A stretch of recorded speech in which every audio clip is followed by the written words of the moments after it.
Eugene Levy had experienced early call times, odd questions, and the occasional disastrously unprepared host, but nothing compared to the sharp, needling tension rising in the studio as he sat across from Lorraine Kelly that morning. The bright lights felt unusually harsh, the floor crew unusually jittery, and even the audience seemed more alert than normal, like they were sensing something simmering beneath the polite surface. Eugene had brushed off his fatigue as jet lag and chalked up the strangely chaotic energy to typical morning show bustle, but the moment Lorraine opened her mouth, he knew this interview was walking a tightrope. She faced him with a smile so polished it almost looked printed on. "Eugene, darling," she began in that sweet, slightly sing-song voice of hers, "you've become quite the traveler lately. All these emotional journeys, reflective moments, it's quite a shift from the Eugene we all know and adore." Eugene nodded with a polite chuckle. "Well, there's a whole world outside awkward comedy. I'm just trying to see as much of it as I can." But she didn't return his chuckle. "Some people think you've gone soft," she said, crisp and blunt. "That you're trying too hard to reinvent yourself."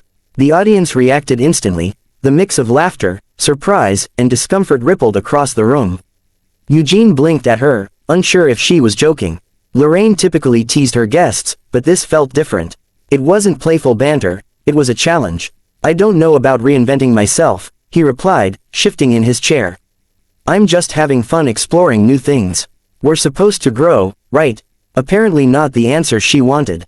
She leaned in, ever so slightly, her lips tightening as if she'd been waiting for an opening. "But you built your whole career on comedy. On being the funny one. Do you worry that stepping away from that could confuse your fans? Or worse, disappoint them?" Eugene forced a smile, but his jaw was beginning to tense. "I think my fans understand that I'm still me, just, with a passport." A wave of laughter came from the audience, but Lorraine didn't even crack a smile. Her eyes flicked to her cue card and then back to him with a look he couldn't quite decipher. "Speaking of expectations," she said lightly, "your son Dan has been getting a lot of attention since Schitt's Creek.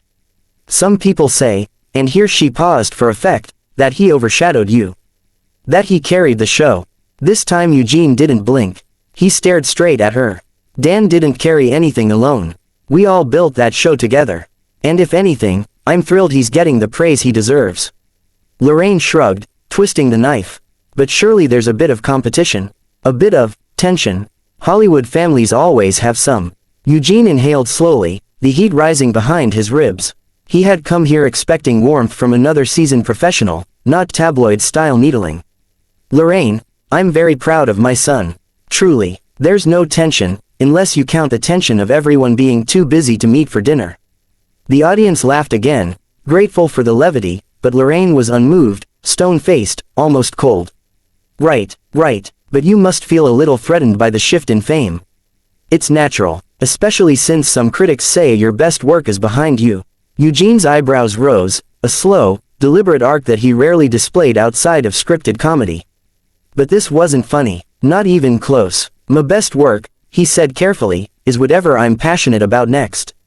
Lorraine nodded once, then sharply turned the page in her notes. "Let's talk numbers then. Your travel show, it didn't bring in huge ratings last season. Do you worry this new direction isn't resonating?" Eugene stared at her, stunned, not because of the question itself but because of the tone. Condescending, almost mocking. "Well," he said evenly, "success is measured in more than numbers. The show meant something to the people who watched it. And to me. But you want people to watch it, don't you?"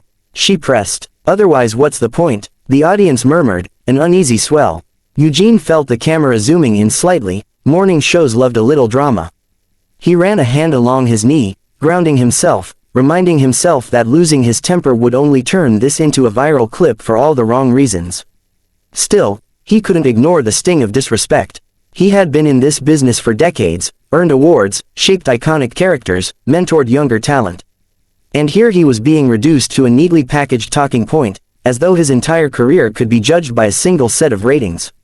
"I think," he said slowly, "that the point is authenticity.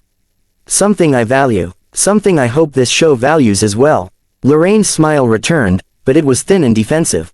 "Well, authenticity can be very subjective." Eugene's lips pressed into a line. "Only when you make it subjective." The audience reacted audibly, oohs, whispers, shifting bodies. There was a sharp energy in the room now, something electric enough that one of the producers off stage began motioning at Lorraine, but she ignored him. She leaned forward again. "Eugene, we're just asking questions. It's what we do here. And I'm answering them," he said calmly, "but there's a difference between asking questions and trying to provoke someone." The tension snapped like a pulled thread. The audience gasped softly. Lorraine's cheeks flushed, not with embarrassment, but irritation. "Oh, Eugene," she said tightly, "don't be dramatic." That was it. The subtle line between polite restraint and self-respect moved sharply in front of him. He felt it clearly. He had spent the entire interview trying to maintain composure, trying to redirect, trying to salvage something decent from the exchange. But her dismissiveness, the way she said his name like a scolding, made something inside him settle firmly. The commercial break ended, but the atmosphere in the studio was anything but calm. Crew members shuffled nervously, adjusting cameras, microphones, and cue cards as if their frantic energy could somehow smooth over the tension still thick between Eugene Levy and Lorraine Kelly.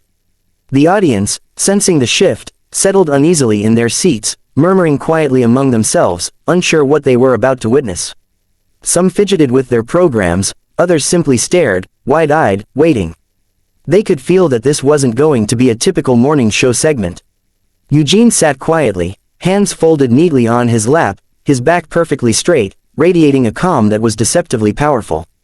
He wasn't fuming, he wasn't shouting. He was simply in control, and in that control lay a subtle warning that he wasn't going to tolerate anything less than respect.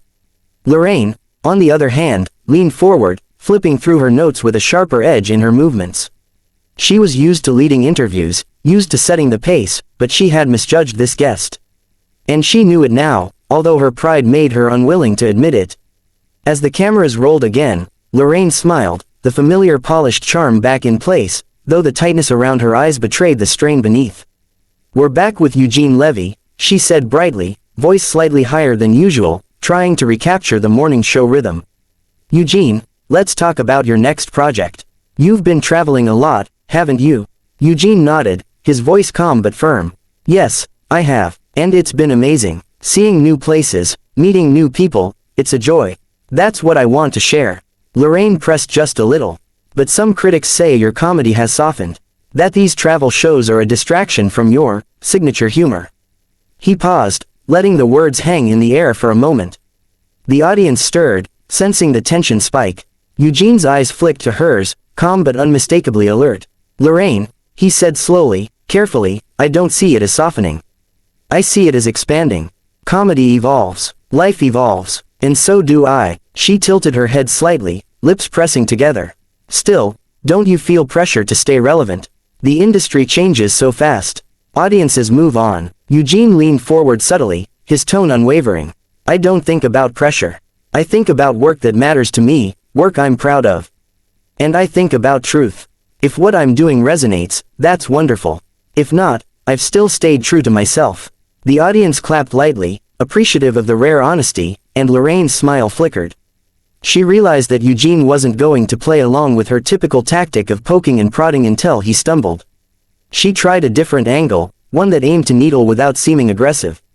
"Let's talk about family," she said. "Your son Dan's success on Schitt's Creek has been phenomenal.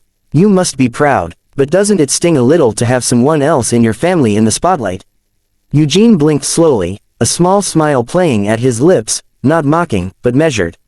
"It doesn't sting. I've never viewed his success as competition. I've spent decades mentoring him, guiding him, and enjoying the process. His accomplishments are a reflection of his hard work and talent, and I celebrate that fully."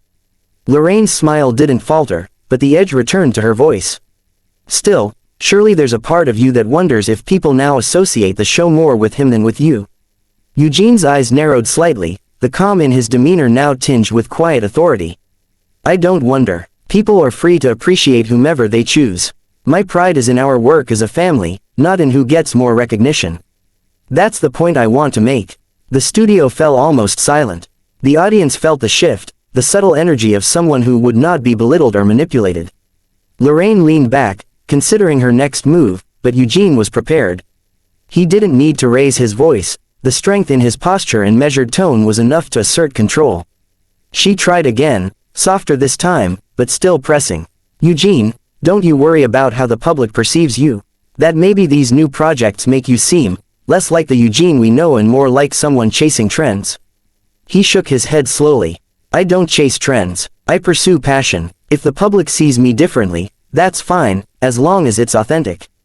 I've never built my career on chasing approval. I've built it on honesty, dedication, and joy in my work. The audience clapped, louder this time, some even standing, sensing the tension finally reach a climax. Eugene's expression remained calm, but his eyes were piercing, his composure a firm barricade against Lorraine's persistent questioning. Lorraine realized she had pushed too far. She tried a lighter note, attempting to salvage the interview. Well, you've certainly shown resilience and adaptability. That's admirable. Eugene's lips twitched into a subtle smile, though there was a quiet firmness to his next words. Resilience isn't about adapting for applause. It's about staying true to yourself, no matter what questions are thrown at you, no matter the audience. That's all I've ever tried to do.